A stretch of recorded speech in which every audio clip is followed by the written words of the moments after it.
One of the more glaring examples, there was two women and two men, and the men were offered 18% of their production for their salary, and both women were offered 15% of their production for their salary by this PE group.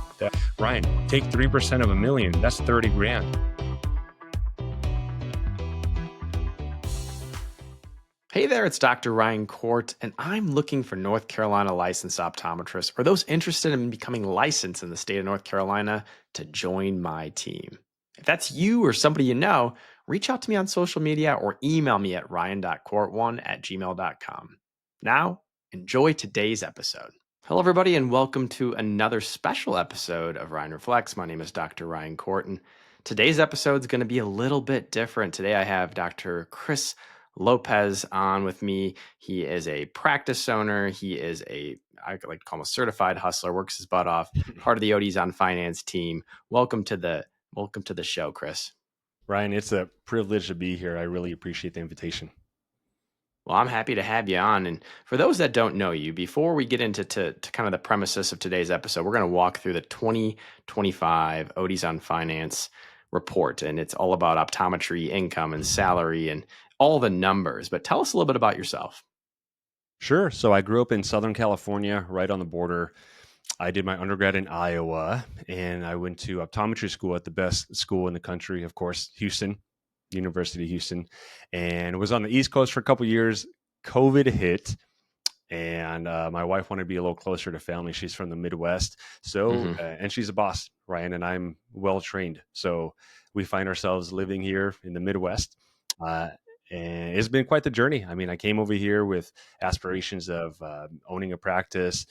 It didn't quite work out that way when I initially moved here, but I'm a firm believer. I mean, things happen for a reason, man. And a lot of lessons learned. I filled in at a bunch of places.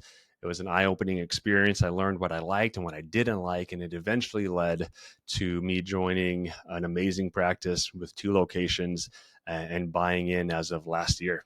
So we have 2 locations outside of Appleton, Green Bay area, 3 docs, and there's been a lot of changes for the positive. It's been a busy time. I'm very, very blessed. Wow. Not to mention, you're also a part of the ODs on Finance team. You have, as you referenced, a wife and kid. You're a busy, busy human being. And so I commend you. I think you and I kind of run in the same field in regards to just how much we take on in life. And maybe we don't like to say no, but I respect the hustle, man. And so today we are going to dive in, and I'm actually going to share my screen a little uniquely and differently here. So if you're watching the video podcast, you get a little bit of extra information as we go ahead and really walk through this report. So full disclosure, this is not my report. This is part of Chris and the ODs on Finance's team. It's their 2025 Optometrist Income Report, sample size of a little over 2,200 doctors. And Chris, this is the second time you guys have done this. What are some things that you learned the first time around out of curiosity? Well, to start right now, I want to give 100% credit to Julie and Dat and Aaron from ODs on Finance team. They spearheaded this entire initiative. And this, I mean, we all know that schools don't teach us a ton about money and finance and business, and hence the reason why Aaron and Dat started ODs on Finance in the first place. So this was a resource that colleagues, especially students and new grads, were just dying to see and begging us to come up with.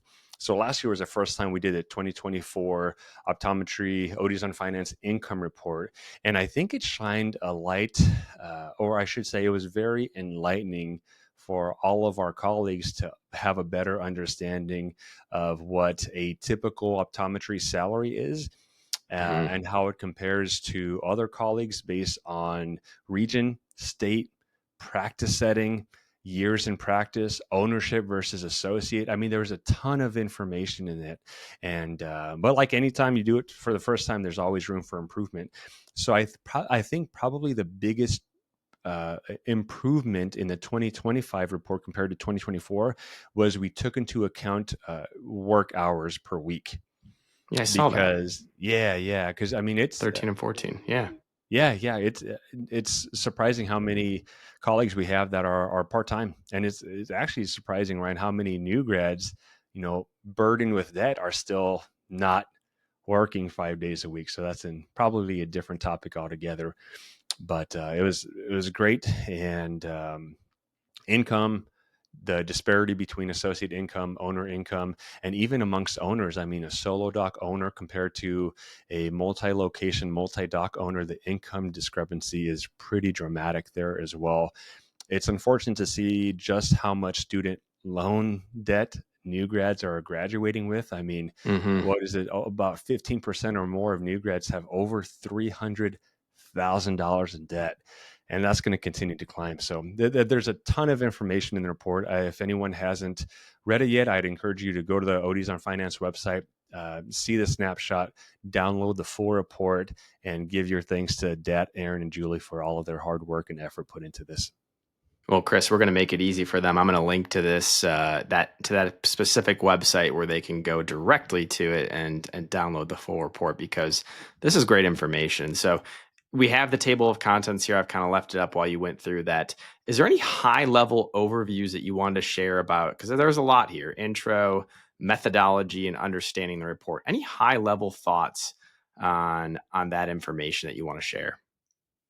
Yeah. On one hand, I was surprised at how high the average optometry salary is, for one. Two, it is unfortunate, and I should say disheartening, to see how little optometrists have in their retirement savings for Mm-hmm. retirement, even later on in their careers. And that was pretty shocking, and not in a good way. And three, I'll reiterate, I mean, the amount of student debt that these new grads are graduating with is just, I mean, it seems almost insurmountable. It's wild, and it makes you consider the conversation of whether or not optometry is worth it from an ROI perspective. Yeah, I mean, for me too, just understanding the report, I like that you guys had pointed out the median versus the mean, and what to take into consideration, and how that data can, really help provide more accurate information. Like the median gives a better sense of what a typical doctor earns. Obviously, the mean takes into consideration some of the very high and very low reports. And then you guys went through, you did some days worked versus income reported, and then you took out some of the outliers, which I appreciate. And you also had a disclaimer like, hey, this is data that we did the best we possibly could to put together.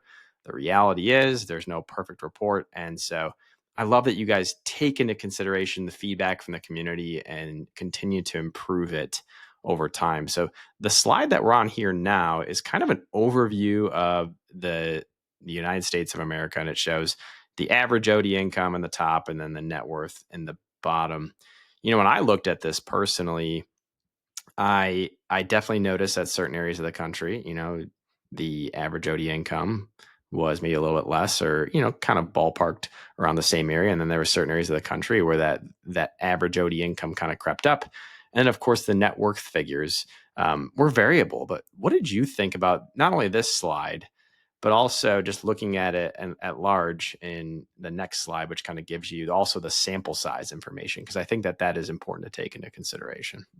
Some of the rural-ish areas or smaller states, obviously the sample size is a little smaller. But I think it's important to highlight some of these things, in that generally more rural-ish areas, the salaries are higher, and more saturated Hmm. areas, the salaries are lower. I mean, look at the average salary in California compared to where I live now in Wisconsin. I mean, not to mention cost of living expenses. So where you want to practice, I think, it matters a lot into Yeah. your eventual financial health. No, I think that's absolutely huge for anybody who's going into the profession. Maybe they're already in the profession. Maybe they're looking at opportunities to relocate and earn a little bit more, have a higher income potential. I'm with you though. Looking at, and we'll get into some of the average net worth numbers. It is a little bit concerning. Let's take a peek at some of the states though that were the lowest states. And so you have West Virginia, Hawaii, Rhode Island, Texas, Tennessee, Memphis, California, Kentucky, Michigan, and Montana. those were the 10 states that were the lowest with the annual mean salary coming in all at $150,000 or less. And that is years of practice is taken into consideration there, right? It's everybody. It's not just, people that have been practicing for 25 years plus. And then on the other side, you have the 10 states with the highest annual salary, mean salary, or median salary there with South Dakota, Louisiana, New Mexico, Maine, Idaho, Wisconsin, Alaska, Nevada, the state I'm in, North Carolina, and Delaware. Does anything jump out at you on this based off even some of the conversations? Because you do career consulting. Does anything jump out at you about these states? Yeah, so I do career consulting, and essentially that means I talk with a lot of students and new grads and associates about their career opportunities and reviewing what's appropriate, what's in a good offer, what's not, uh, compensation structures, bonus benefits, and all that. And I chat with employers about hiring associates and what's appropriate to offer, what's standard for the industry, what's normal for your region, and all that. And I think what stands out is if you look at the 10 states with the highest annual salary, part of the career consulting stuff too, Ryan, is I do some recruiting. So I help employers try to hire associates and find them in matchmaking. And all of those states on the right hand of your screen with the highest salaries, those are very, very difficult states to recruit for because they are rural-ish and therefore, I mean, it's simple business supply and demand, right? The Mm-hmm. higher the demand, and the lower the supply. I mean, those ODs and those associates there are going to earn a lot more. Yeah, and a quick plug and shout out. Hey, I'm hiring. So anybody listening to this podcast who's interested in practicing in the state of North Carolina, reach out. We have a great team, and I'm looking to add to it. Annual income. We're going to shift gears here. What is the overall average mean income of an OD? And that was at the end of 2024, and it came over in just a little bit over $160,000. And if we kind of shift down a little bit here, you can see the median versus mean average annual income. And what do you think about this information? Because I think the next slide, if I just go down a little further here, it breaks down per a day. But you had pointed out there's a lot of people that are not coming anywhere close to 5 days a week. Yeah, you're right. And is this where us mid to late 30-year-olds put on our grumpy old man hats and start criticizing these young whippersnappers for not working hard enough? And yeah, I don't know. My mindset, especially coming out, graduating, having a ton of student loan debt, was, man, I'm just going to grind. I mean, I'm just going to Mm-hmm. hustle. I'm going to save up, establish an emergency fund. I'm going to crush debt. I hate debt from a student loan perspective. And that was just my mentality. And I don't think that is as widespread as I would have imagined with Mm-hmm. how um, many of our colleagues, including new grads, are not working full time, and full time is really 5 days a week. Mm-hmm. So the median and mean, obviously, mean salary is more influenced by outliers, and they're not too far off from each other. I mean, 155 to 160, and I think I said at the beginning, I was actually a little bit pleasantly surprised at how high those numbers are for the average optometrist. Yeah, and so I shift up a little further here. Distribution of doctor work days per week. And really the average came in just above 4.2. What are you hearing from a lot of the doctors, whether they're new grads or whether they've been practicing for a while, in regards to their ideal work week, hours per week, or even just like what is ideal for them? Not 5 days a week. I mean, I think those days are gone. And again, there's different perspectives on it. Some people graduate, want to fill in on their sixth and seventh days and just accumulate money, pay down their debts. I think that's an awesome idea. But Ryan, like everything else in life, it's a balance, right? I mean, Mm-hmm. we know people that can be miserable working 6, 7 days a week. And if you do that for 10, 20 years, you're probably not going to be a very happy OD. So, I No. mean, everything's a balance. But like I said, that is in line with what I tend to see when I talk with a lot of associates and ODs and even new grads. They are A lot of them want 4-day work weeks. Everyone wants to make a ton of money. Another highlight is that a lot of younger ODs, man, they are not wanting to work weekends anymore. I don't blame them. I don't work weekends. I'm never going to ever again. But it's fairly common in optometry to do so. So to graduate, want to work 4 days a week or less, make a bunch of money, and not work weekends, I think that sounds awesome. Um, and maybe that'll be the standard optometry opening. I don't think that's quite the norm yet.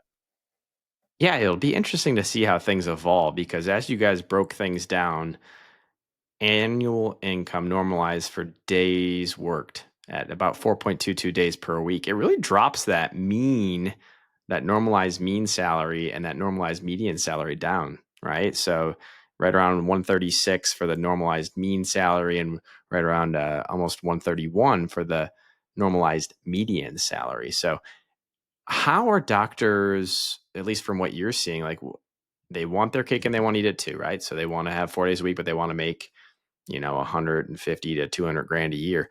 Where's the disconnect? What do you think could transpire over time that would help bridge that gap? I mean, that's the simple answer I mean, it needs to happen at some point is schools need to start highlighting some of this stuff. So that's why our ODs on finance team, me, Julie, Dan, and Aaron, we hold free, of course, but we hold student webinars for most optometry schools across the country where we carve out about a couple hours in the evening. We'll sit on a webinar video chat like this with all of the fourth year students in one of the classes or third years or whoever is open to Hmm. hearing what we have to say. And we break some of this stuff down and we talk about how to plan during your final year in optometry school, things that you should be looking for after graduation, how to manage your student loan debt, how to achieve financial freedom, which is what we all want, right? Meaning you go to work because you want to, not because Hmm. you have to.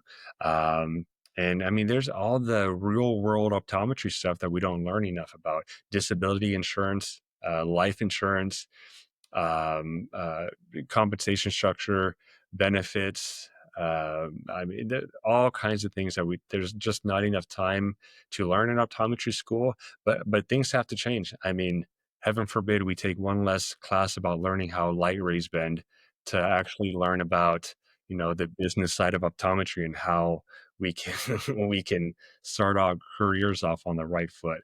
And part of it, I think, is doing students a disservice. I mean, saying that we're going to prepare the best optometrists and all that. Can anyone argue that having a basic foundation of financial knowledge isn't as important to your well-being as being a good optometrist? I mean, Yeah, I wouldn't argue that. if you're the Yeah, best clinician, but you're miserable and you're stressed and you're in debt and you can't manage your finances, then who cares if you're a good doctor if you're still not happy? It's important. We need to be talking more about this stuff, and I think it starts in schools. I wouldn't argue with you on that at all. Honestly, I went to Ohio State for optometry school. They did have a 4 year business curriculum. We did talk a lot about trying to build a practice and, just a lot of the things that you really dive into deeply on ODs on finance. But most schools, you walk out and as you referenced, it really they don't really support them to this level. So I commend what you guys are doing. And if you look at this here, experience is the best teacher when it comes to average annual income and years in practice. You can see the outliers are removed, but the general trend is the longer you're in practice, the average annual income continues to creep up until you hit a point where, as you referenced. But how about this average annual income versus modality of practice? What did you think about this, just based on all the conversations that you've had? So the higher income earners, being optometry private practice owners, is not surprising at all. And the larger you grow, the more revenue the practices generate and all that. And the more I think that the main owner or owners can sort of transition from the clinician to more of the CEO and putting their business hat on, maybe spending less days inside of the practice, seeing patients and more on the practice, building the business. And it's all the cheesy sayings and delegate and elevate and all that about how to grow your team. I mean, all the private practice ownership income stuff isn't surprising at all. What was surprising to me personally, I was surprised to see the corporate sublease income being as high as it is. And I know we have a ton of awesome corporate OD colleagues, and a lot of people are really crushing it in corporate sublease locations. I'm just I was surprised. I didn't expect it to be so high. The academia is not surprising. That tends to be low pay on the totem pole. Um, and I was surprised to see hospital pay to be as high as it is as well. Most of the career consulting conversations I've had with colleagues working in hospitals is not nearly 170. But there's pros and cons, Ryan, because generally those larger, more, let's say, bureaucratic type of work setting hospitals Hmm.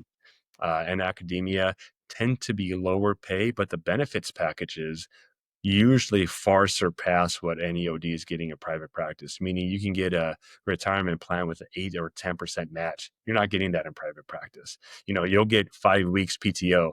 You're not getting that in private practice. So it's kind of a trade off, how much emphasis you put on salary versus benefits. That's why I think when figuring out what's the best opportunity for someone, you really take into consideration the entire benefits and compensation package. Well, yeah, you and I were talking offline prior to hitting record, and one of the things you had referenced to me is you did a lot of fill-in, and you had the opportunity to experience a lot of things that you had really liked and took note of and wanted to incorporate into your own practice. And you experienced some things, and I think we've all done this, where we're like, "Ooh, I would never do this," or "I don't ever want to put my team or my patients in this kind of situation." And so I'll tell you, I did my residency at the Illinois College of Optometry, and I see academia on there, and I remember talking to people that were in academia and they loved working in academia. The quality of life in some of these settings, like you said, with the total package, plus just the way that you can provide patient care, maybe diversify things a little bit with teaching and research.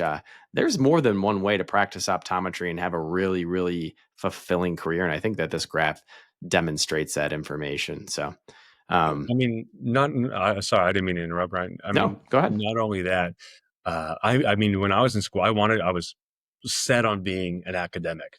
I Oh, mean, no because I kidding. thought about it, I was like, how cool will that be? You get to teach, you get to work with students, and you know that you understand things better when you teach it. So I thought the Hmm. opportunity to teach, to work with students, build that next generation, maybe do some research, spend time in clinic, write and do this. And I was like, that's awesome. You get to do a little bit of everything. And then I realized how much money they make in academia. I was like, maybe it's not the right path for me. So admittedly, I made that decision strictly based on finances. But the interesting thing too is I'm pretty sure if you look later in the report, I mean, if you look at the net worth of people in academia, it's not the low end of that scale like their salary is. So Hmm. all that other stuff, like I told you, comes into play, like the benefits package, and maybe that 10% match is a lot more important than just making a little bit more money on your actual salary.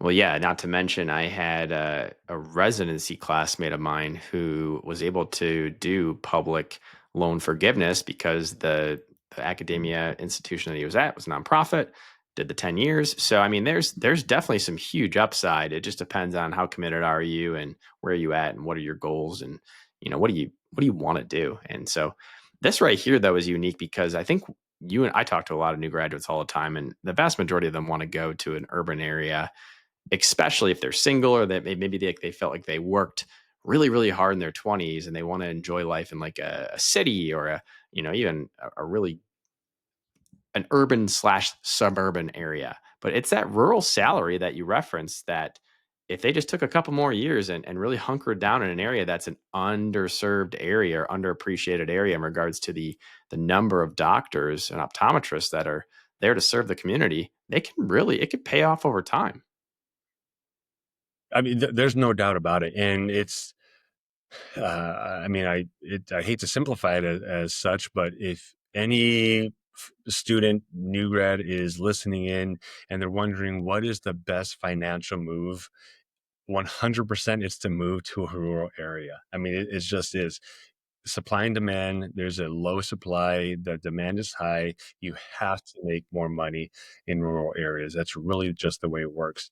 And I have these conversations fairly often where someone's plan is, listen, I don't want to spend my career and raise a family in this rural tiny area, but I'm going to suck it up for a few years. I'm going to go there, build up some cash, pay off my debt. And by that time, you are in a much better financial situation where you can do anything you want after that. And that's, I mean, that's honestly, it's a great plan. The other side of that is I don't want to be dismissive of the concerns that could come from living in rural areas. I mean, Hmm. there are the social aspects of living in rural areas where some people may not be as welcoming of others, and that certainly plays a role. So by no means is it as simple as everybody in the that's graduating should move to a rural area and that's the best for you. That's not necessarily the case. We're talking generalities. Financially speaking, yeah, it's probably the best situation, but for yourself and your personal life and your well-being, maybe that's not the right answer. No, I think that's really important that you pointed that out because depending on somebody's background and just what they're looking for from just a community and making sure that they take into consideration everything that they believe in and you know for example if you go to a rural area and you practice a certain religion and there's nowhere to do that within a couple hours, well, that's not going to work, right? Or if you go to a rural area and you're single and there is just not a lot of single eligible people available, that could be a challenge. So I totally get that. You have to take into consideration, if you're married and you have kids and you want to have certain access to, education, or you want to have access for your spouse to be able to work. All those things I think make it a little tricky. But if you do have the opportunity, and I know there's probably some rural practice owners listening, there's some really great opportunities out there. This one, though, the average annual income versus gender, this one kind of still just I don't love seeing this, right? 13.5% lower female versus male pay. What are you seeing just based on some of the conversations that you're having with obviously males and females in regards to maybe their comfort level in negotiating or just what their expectations are? So this is probably another episode entirely. Can we close the book finally on whether or not there's a wage gap? I Yeah, mean, absolutely. it exists. It's here. It's still here. Let's not bury our heads in the sand, and let's just acknowledge it and see what we can do to improve it. I do a ton of these career sessions, right? And we've done, I mean, hundreds and hundreds and hundreds of these every single year. And by far, our female colleagues are far more likely to reach out to have a conversation than male colleagues. And I mean, there's a variety of reasons for that, right? Maybe our female colleagues don't feel as comfortable with negotiation. Or stuff like that. So the wage gap, it exists. I see it. I've had employers tell me that they will absolutely refuse to hire women ODs because, heaven forbid they decide to have a family and they'll be away from the practice for a couple of months, or be pressured to come back after a couple of weeks. Man, that time is important for you to bond with the little one. And I've had employers tell me that. I, I mean, I can go on about this. One of the more glaring examples was I was chatting with a female colleague who worked in a practice that got bought out by private equity, and there was two women and two men, and the men were offered 18% of their production for their salary, and both women were offered 15% of their production for their salary by this PE group. They didn't think the men and the women were going to chat with each other. So the men, who both were less experienced, who both were less productive, were both offered 3 percentage points higher for their production pay than the women were, who worked more and were more productive. Ryan, take 3% of a million. That's 30 grand. Jeez. So I mean, this stuff it exists. Let's stop pretending like it doesn't. And part of it, the controversy has been, well, women work fewer hours than men do. Maybe that's the case, but as you can see, if you read the full report, that doesn't completely answer the disparity in pay. Yeah, I just scrolled down to this slide. A couple comments. First and foremost, anybody who makes those comments, goodness, wake up. We have a profession that I think we're looking at almost 70 or more percent of our new graduates coming out are females.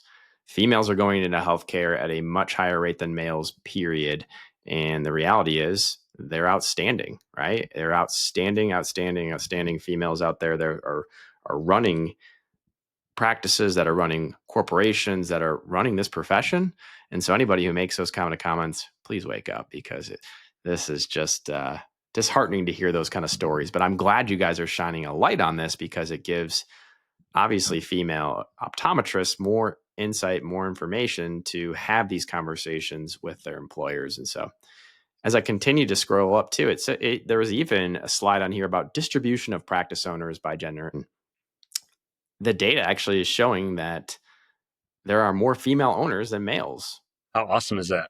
That's outstanding. Well, it also makes sense. If we have, I think even when I graduated, and I graduated in 2012, I think we were 60-40 or maybe 55-45. And that was, at a school that I think that was more balanced compared to others. But I'm sure there are schools out there that are pushing 75-80% female graduates. Sure. So Yeah. this right here to me makes 100% sense. And it just shows that really over time, female practice ownership has expanded, because I think even when I was coming out, I just didn't know as many females who had owned their practices, or maybe it was a husband wife duo. But I love to see this data. I also love to see the average annual income versus race and ethnicity continuing to shift to be more fair and balanced over time. What are your thoughts behind this? Well, if you want to scroll back up, I have one more comment to make on that practice owner thing. So, based on the data and the survey, most of the respondents, practice owners, were female. And I think that is awesome. But more importantly, Ryan, personally, I hope that our colleagues that read this report, that sift through all this, feel empowered by the fact that the majority of owners, at least who answered the survey, are women. I mean, I think that's empowering. It's going to increase, and I say that because some of our career conversations are with women colleagues is, well, I want practice ownership, but I also want to start a family. I also want to do this. Listen, all that is awesome. It's difficult. It's not going to be easy. I don't know if there's ever a right time to do any of that. Is there ever a right time to start a family or have a kid or open a practice or buy practice? Is there ever a right time? I think you just kind of do it and you figure it out. So all of our colleagues that are questioning whether or not they can achieve what they want out of their careers and professional life and actually be in a position to be a practice owner, I mean, read this. It's in your face. You can do it. And I think you should. Oh, So, I totally agree with you on that. and to the income based on race, I mean, it, it- I think it's again kind of like my previous point. I think it's encouraging, and it's not a small sample size. I mean, there are hundreds and hundreds. Actually, if you add these up, there's probably a couple thousand um, ODs that responded. So I think the data there speaks for itself.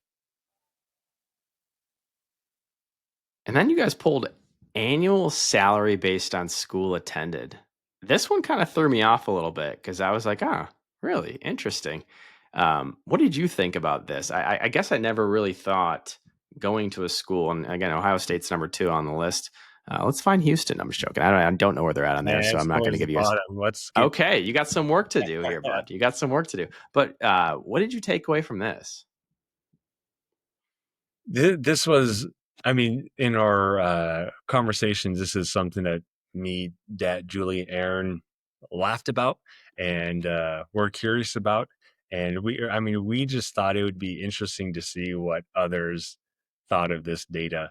And again, I'm going to reiterate, all credit goes to Dad, Aaron, and Julie for all the data and making this all look pretty and all that stuff. But I think it's interesting to see these trends. I mean, maybe prospective optometry students are going to start to gather more information before they make their decision on whether or not attending optometry school is in their best interest in regards to their professional life, in regards to student loans, and maybe in regards to ROI and whether or not it's going to be worth it. I mean, maybe this will help some of those higher income schools improve their applicants and in the applicant pool. But yeah, I don't want to talk about Houston. We're second to last. But actually, that's not surprising, Ryan, because I graduated Houston 2018, and we had just over 100 people graduate, I think, and the vast majority of them stayed in the Houston area. I'm going to come back to the supply and demand thing. If there is a massive supply of optometrists, the demand is not as high. Practice owners don't have to pay as much because someone else is going to accept that job. So I'm not You nailed surprised it. by the big city stuff. Yeah, and I think too, what I would have loved to see was some of these metrics, like this one here, is how many people per each school. And you guys, I'm sure, have that information. It's just hard to put it all together. But the reality is, it's interesting to take in. Then we're going to shift gears now to this overall average mean net worth of an optometrist at the end of 2024. And you had referenced, I think, earlier on in this podcast, but also before we got on, this is some interesting stuff, right?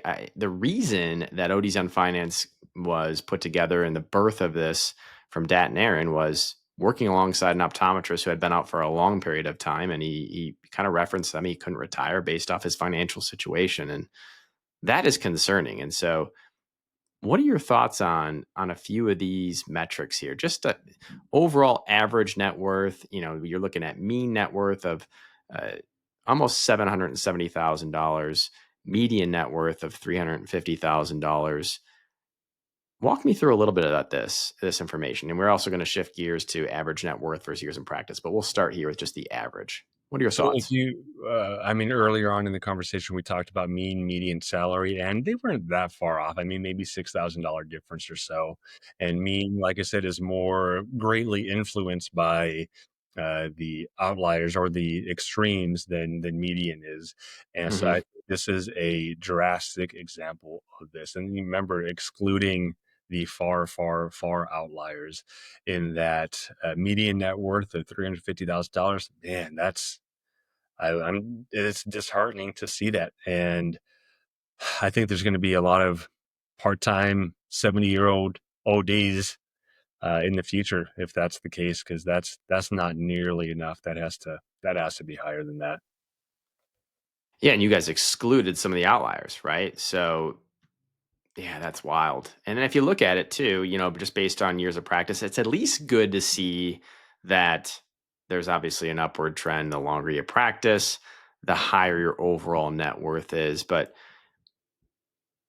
if we shift a little bit further here, you can see by practice modality as well. And you had referenced earlier that there's a little bit of a shuffling of total income on an annual basis versus the average net worth by modality of practice. So what jumps out at you here?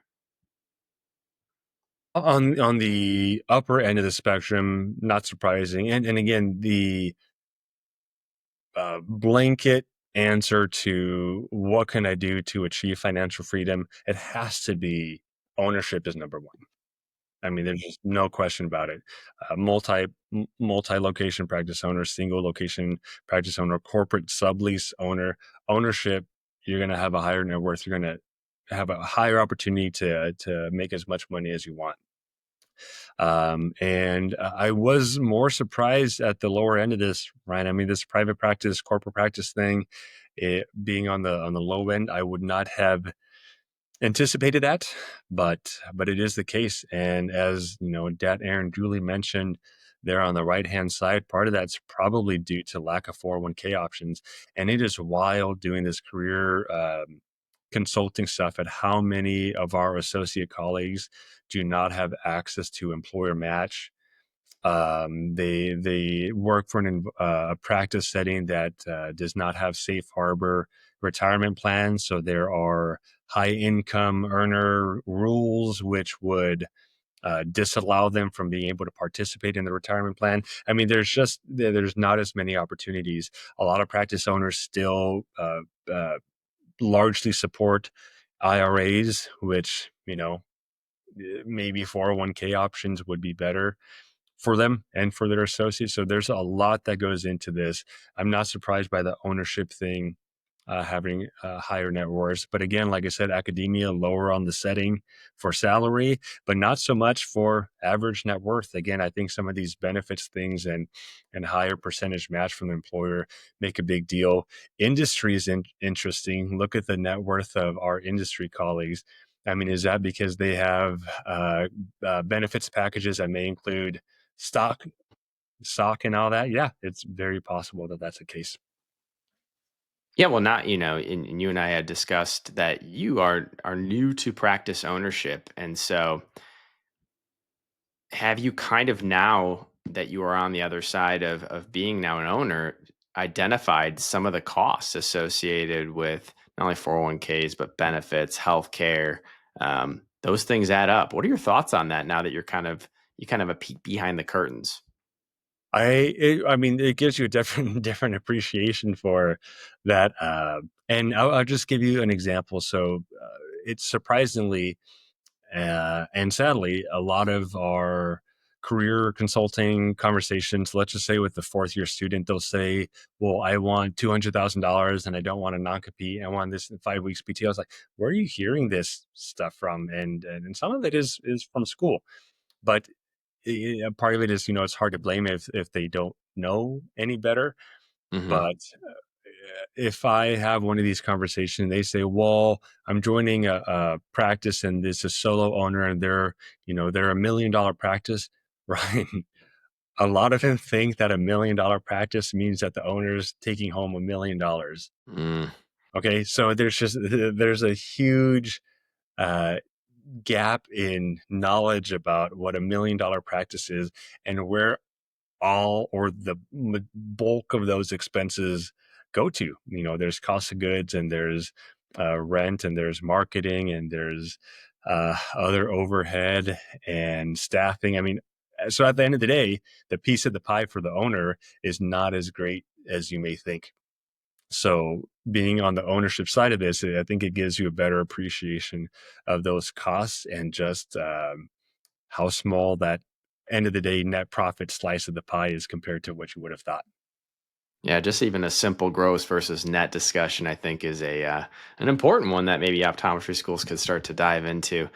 This comes as no surprise, right? Average net worth versus region. To me, just looking at suburban and urban versus rural, these rural practitioners have a higher overall net worth. And then coming down to the average net worth versus gender, I'd be curious if if this was itemized out even to net worth by individual versus net worth by if you were married, and that kind of data. Did you guys take into consideration all of that information? It's difficult because no survey is perfect, and team did the best that we could. But if you're married and you have a net worth of whatever, how do you fairly You decide can't. what You can't. percentage of that Yeah. net worth is yours versus Yeah. spouses? So I mean, Yeah, you can't. cutting it in half. I mean, maybe. Yeah. So yeah, but regardless of all of those variables, again, the almost 50% difference in net worth between genders is just, I mean, that's astounding. Yeah, that needs a change, right? That needs a change for sure. Yes. Um, and then again, some more information on average net worth versus, race and ethnicity, just showing that this doesn't align with the prior information about average net salary, correct? Correct. Yeah, so Yep. we're seeing some disparities there as well. What are your thoughts on this? It shows that higher yearly income does not equate to better overall financial well-being. Yeah, I think it just goes to show further education for the entire optometric community at large, no matter, you know, male versus female, no matter, your background, no matter your race, no, it doesn't matter. Like we need to continue to double and triple down on educating ourselves on best financial practices. And so I think you guys have identified a lot here. And also average retirement savings versus years in practice. This one right here is concerning to me. You want to see your docs. Obviously, you're 0 to 20 years out, okay, but you're 20 to 25 plus, nearing retirement after 30, even 40 years, depending on how long you want to practice. That number should be a lot higher. Would you agree? Oh, yeah, I mean, no doubt about it. I mean, I think we can have an entire conversation just on this slide. We preach continuing to live like a student after you graduate, pay down debt, hustle, put yourself in a better financial state, absolutely as much as you can. Do not keep up with the Joneses. I mean, man, that stuff's just not nearly as important as we make it. It just goes to show you nailed it. And I talk to my wife about that all the time, and just my colleagues and close friends, like, sometimes what people are putting out there, it's not always reality of what's in their bank account, right? And this right here is also a challenge. Looking at the average student loan debt right around $230,000. And you had referenced to me that, did you say 15% of doctors are now, where's that number on here, are at least $300,000 or more in debt? What are your thoughts on this? Well, I mean, if it's 11 and a half, 300 to 325, 4% above 325, I mean, it's maybe 15, 16%. I mean, regardless, that's crazy. I mean, I would love to see a comparison this versus 10 years ago. How many ODs were $300,000 in debt 10 years ago? I mean, maybe none. It didn't exist, and it's growing. So it's crazy. And again, it reinforces the fact that we need better financial education during our time in optometry school, because the 1 hour financial exit course student loan during fourth year, I mean, that's just nothing. Yeah, well, this right here gives some good data and something to kind of take into consideration. It's just what people are trying to do. And, there's options that are out there, and there's more than one way to go about this. And obviously there's been some changes in the government of some of these student loan forgiveness plans. So I'm imagining that some people are trying to go back to the drawing board and figure out what's the best plan for them.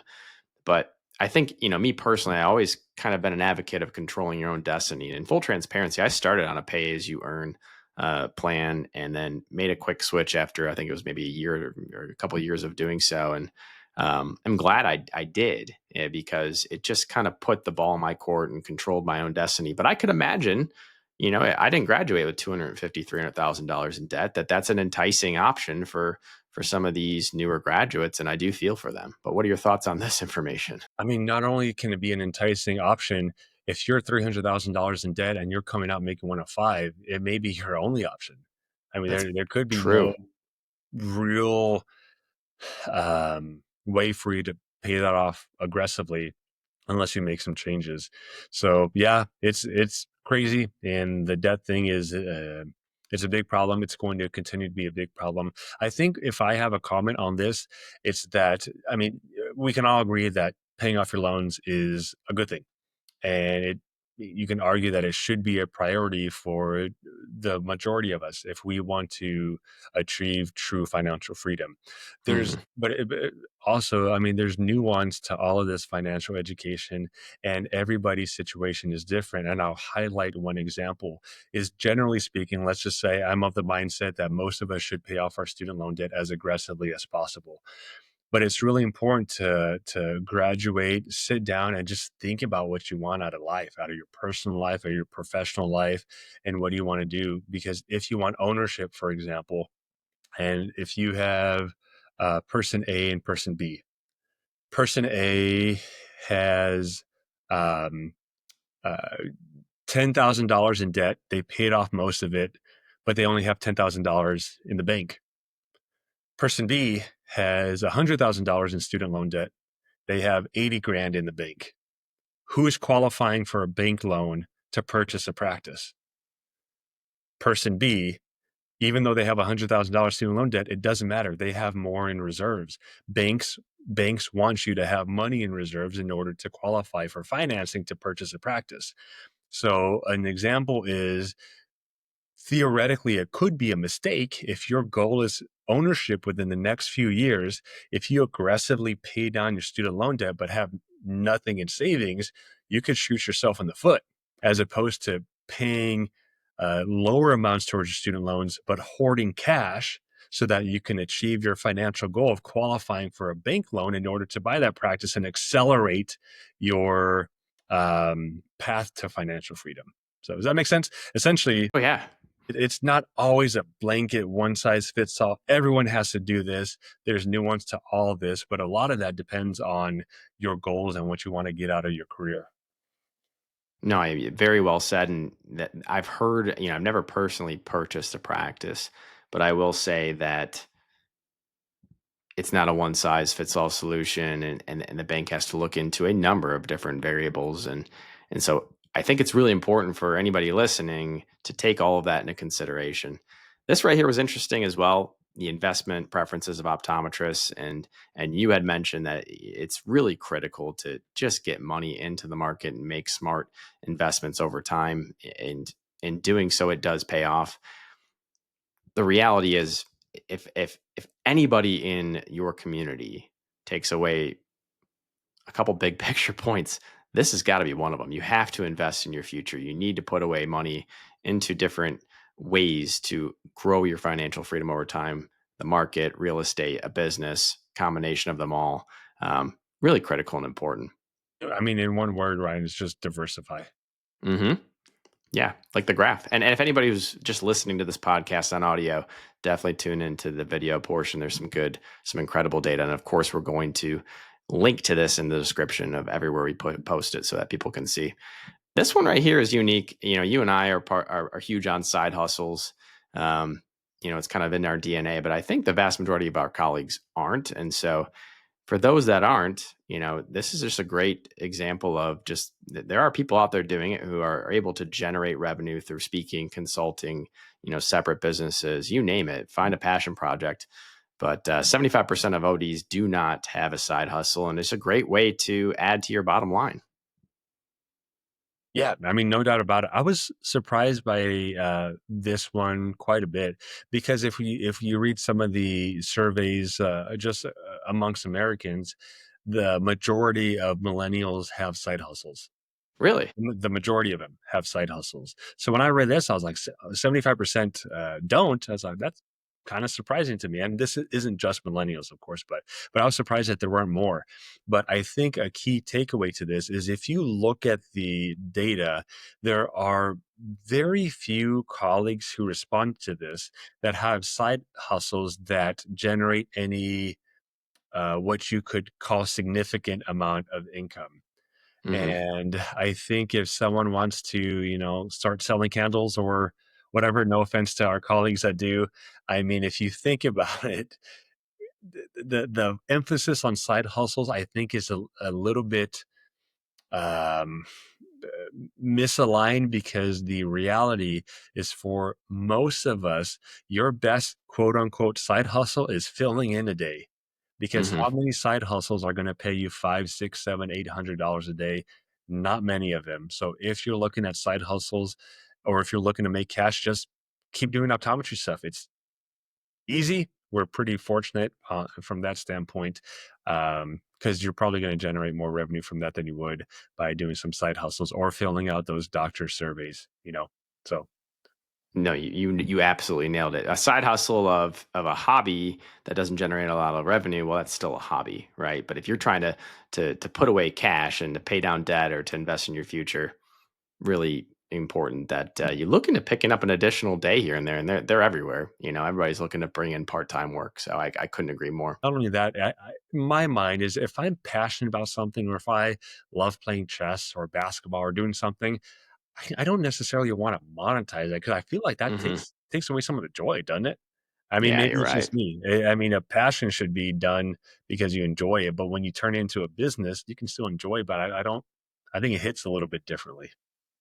Absolutely does. It puts a little bit more pressure behind it if you're trying to earn a paycheck. So the likeliness of choosing optometry again Over 50% of survey respondents said they would choose the profession again, but not with overwhelming enthusiasm. When I think about this, at least from my perspective, I think that a lot of doctors would be more passionate about the profession if they weren't as hesitant or scared about financial security, and financial freedom. So depending on how much debt they have or what their overall income potential is, maybe they don't want to take the risk of practice ownership or the risk of, doubling and tripling down in their current career path of maybe being an associate or working in a certain setting, but also picking up additional days here and there. But what are your thoughts on this? I don't think I'm surprised by it. I mean, I think it's split fairly equally from the fact that we all know colleagues and friends that just love what they do. I mean, they're just Hmm. happiest people. They love going to work. They love building rapport with their patients and seeing them every year. And they just generally enjoy what they do. And we know some people that are just miserable. But you know what, Ryan? Some miserable people would be miserable doing anything, right? Yeah, you're right. And then a bunch of people kind of in the middle that are like, yeah, it's all right, or it's not so bad.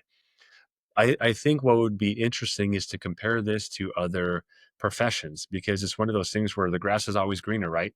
But maybe it Totally. isn't. And I'll give you an example. And the reason I am where I am is optometry, admittedly, was my last resort. No I mean, kidding. I fell into optometry. By no means was it my goal growing up, and I don't say that negatively or with any resentment. It was last resort. I was 100% med school bound. I knew I wanted to be a doctor since I was a kid. So I studied hard. I did all the science stuff. I did all my pre med route in undergrad.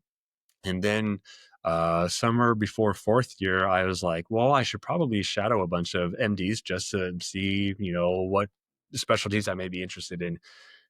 And I kid you not, I shadowed 10 MDs, and 9 out of 10 of them said they would not do it again. So imagine being, 21 years old and I had a pit in my stomach because, man, I was like, my whole life, this is what I wanted to do. And to be hit with the reality that most of these people would not do it again was eye opening. And they all had very similar stories. I make a bunch of money. I have 2 houses. I have a boat. I'm working 60 to 80 hours a week. I don't get to see my kids. And I was like, why would I want to do that? So then after that, I was like, well, clearly I don't want to go to med school because that's not the kind of life that I want. And I was like, dentistry, nah, everyone hates the dentist. I was like, podiatry, nah, that's gross. You got to touch people's feet. Are you kidding me? So I was out of options. I was like, I didn't want to go to nursing school. I didn't want to be a PA. I wanted to be a doctor. And then I remembered that I went to Costco one time when I was a kid because I have pretty good vision, and I shadowed the optometrist in our college town, and he was just the sweetest guy. And he it was so awesome to see him communicate with his patients, build rapport, not rush them. And he's like, yeah, I saw your grandma the other day at the grocery store, and how the grandkids doing? They're still doing well in sports. I was like, man, this is incredible. Like, he knows all his patients, and they all love him. And after the day was done, he was like, you know what? I don't make as much money as those other guys, but I get to work 4 days a week and I go to all my kids' games and I have my weekends. I was like, that's it. That sounds like it. Sold. So, Sold. so I was like, I'm telling you, optometry, stumbled into it, absolute last resort. And I don't regret it one bit. So that's a long workaround to get to the pie chart on the screen. But, over 50% of us would choose this again. But how does that compare to other professions? I love your story because, it's funny. Sometimes you land on something and it just turned out for you, all those no's, all those I would not do it again. That to me, I'm a faithful person. That's like a sign from God. Like I cannot go to medicine. Like 9 out of 10 people that you survey or that you spent time shadowing said that is, yeah, that's a definite no. I have to go somewhere else. So I'm glad that you didn't go down that route, and I'm glad that you landed on this profession. You're doing pretty well for yourself. Yeah, and so also, do our colleagues feel fairly compensated, and what are their expectations for income over time? It looks like the vast majority of them are pretty satisfied with their overall compensation, with about 11% almost 11% unsatisfied. And then most people expect to at least stay the same or increase in their income potential over time. But I will say with reimbursements remaining stagnant, we got to continue to think outside the box as, business owners, but also as a profession on ways that we can continue to drive value for our patients, but also obtain a strong return on investment. Would you agree? Yeah, no doubt about it. Agree with everything you said. If there's a highlight to that, I think it's pleasantly surprising that only 10, 11% of optometrists feel unsatisfied with their compensation. I think that's, if only 10% of an entire industry is not happy with their pay, that's a good thing, I think. Oh, that's great. That's absolutely great. The last slide here, and then there's a conclusion. We're not going to dive into that one because people have to go through this, download the full survey or results, and take it all in for themselves. But the biggest obstacles to financial freedom, that high student loan debt, high inflation, doctor burnout. These are things that are on our minds, and I think that they're not just on the minds of optometrists; they're on the minds of everybody. As you referenced, there are different career paths and different professions, and if we compare our profession to the other ones out there, a lot of us would stick it out in optometry. And so very interesting to see some of these financial obstacles though. Yeah. Yeah. And even without the slide, if we were to just brainstorm for 60 seconds, we would have written all these down. They're the common ones that come up time and time again. Well, Chris, I appreciate you being on the podcast today. We've been on this for over an hour now, but there was a lot to get through. And so I appreciate your time. I'm really grateful that you guys, as you referenced, Aaron, Dat, Julie put this together. They did a wonderful job. But any final thoughts on just the financial landscape of where optometry is in 2025? Well, I think just part of finance and a lot of the real world optometry stuff in general, it's just there's a lot of gray areas. There's a massive information disparity. And I think one of our goals is we're trying to kind of level the playing field amongst everyone and just shine a light on trends and important things that we don't spend enough time learning in school. And if you're not part of the community, join it. The Facebook group is free. The website is free. There's a ton of resources. Finance can be totally overwhelming. You got to start somewhere. You got to start little. Take baby steps, ask questions. You're going to stumble. You get back up, talk about it. Money and finance is historically a taboo topic. So I'm just very grateful to be part of a team that has kind of spearheaded the initiative to make these things in these topics more commonplace and create a platform where these topics can be uh, um, conversation points for tens of thousands of our colleagues all across the country.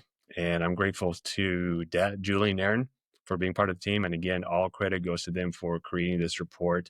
I feel almost guilty being on your podcast, Ryan, because I feel like I'm taking credit for him. I'm just talking about it, man. They did all the work, so all credit to them. And I appreciate you. And thanks for your time. Thanks for the opportunity to come on here and just shine a light on some of this stuff. And thanks to everyone who's been tuning in. I'm an open book. I'm a resource. I know you are too, Ryan. So if anyone has any questions, we're happy to mentor, to share information, to help out. I think we need more of that in optometry. So we're happy to act in that manner if we can. Beautifully said. Beautifully said. And for those who want to get in contact with you, do you have a preferred method? We can put my email in the show notes if you want. I'm active on LinkedIn. I'm active on the Facebook group as well. I'm not a TikTok, Twitter, social media. I don't do any of that stuff. I'm on Facebook because of the group, and I'm on LinkedIn for professional stuff. Yeah, with all that free time that you have, right, my friend? Well, I love what you guys are doing, and I'm probably going to throw some more survey ideas your way. I'd love to see an owner's survey. I'd love to see an employee-only survey or a deep dive into certain segmentation within our profession. So you guys have just hit the tip of the iceberg, but that's all we got for today.